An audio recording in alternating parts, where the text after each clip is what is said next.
à tous les saints en Jésus-Christ. Tous ceux qui croient en Christ, qui l'aiment sincèrement, sont des saints, selon l'apôtre Paul. Chaque fois que j'entendais ce mot saint dans le passé, je pensais immédiatement à la pureté. Or, aucun être humain n'est pur, selon 1 Jean 1, verset 8. Qu'est-ce que Paul entendait donc par saint? Les raisons pour lesquelles les croyants de Philippe lui étaient chers, Philippiens 1, verset 8, m'ont permis de comprendre pourquoi il les appelait saints. En voici 3. Premièrement, Paul dit que ces Philippiens étaient en Christ, Philippiens 1, verset 1. Ils avaient cru en Christ et s'identifiaient à lui, contrairement à beaucoup de leurs concitoyens. Christ les ayant purifiés de tout péché, ils étaient devenus des enfants de Dieu, 1 Pierre 2, verset 9, des saints, donc parce que Dieu est saint. Deuxièmement, Paul mentionne la part qu'ils avaient pris à l'Évangile, depuis le premier jour jusqu'à maintenant, Philippiens 1, verset 5.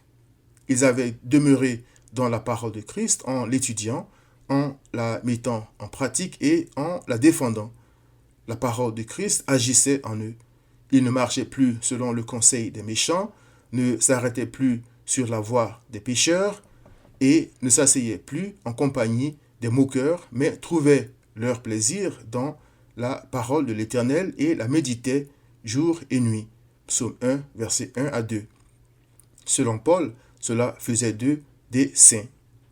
Troisièmement, ces croyants étaient attachés à Christ et portaient son fruit, comme la branche porte le fruit de l'arbre auquel elle est attachée. Jean 15, verset 5. Paul se réjouit de l'amour que ces croyants avaient pour Christ et pour leurs semblables. Malgré leur pauvreté et les difficultés auxquelles ils faisaient face, ils n'hésitaient pas à donner de leur nécessaire, Marc 12, 41-44, à d'autres croyants en difficulté. Paul a parlé d'eux ailleurs en disant « Nous vous faisons connaître, frères, la grâce de Dieu qui s'est manifestée dans les églises de la Macédoine. Au milieu de beaucoup de tribulations qui les ont éprouvées, leur joie débordante et leur pauvreté profonde ont produit avec abondance de riches libéralités de leur part. Ils ont, je l'atteste, donné volontairement selon leurs moyens et même au-delà de leurs moyens. Nous demandons avec de grandes instances la grâce de prendre part à l'assistance destinée aux saints. Et non seulement ils ont contribué comme nous l'espérions, mais ils se sont d'abord donnés eux-mêmes au Seigneur, puis à nous par la volonté de Dieu. 2 Corinthiens 8, versets 1 à 6. L'amour de Christ les distinguait des incrédules et les poussait, les pressait, selon l'expression de Paul en 2 Corinthiens 4, 14, à se réjouir des préceptes de Christ comme s'il possédait tous les trésors. Psaume 119, verset 14, et à donner de leur argent pour soutenir l'œuvre de Christ, étant convaincus que le Seigneur allait pourvoir à leurs besoins. Quel merveilleux fruit de la foi!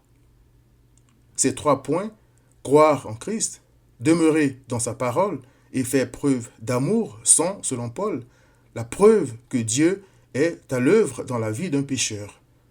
Je suis persuadé, écrit Paul, que celui qui a commencé en vous cette bonne œuvre la rendra parfaite pour le jour de Jésus-Christ. Philippiens 1, verset 6. Des pécheurs sont donc appelés saints parce que Christ a effacé leurs péchés par son sang. Son esprit œuvre en eux pour qu'ils trouvent leur délice dans sa parole et leur fait porter son fruit. Cela fait d'eux une œuvre de Dieu, selon Éphésiens 2, verset 10, un peuple mis à part pour le jour de Christ, Philippiens 1, verset 10. Cher ami, es-tu un saint, une sainte?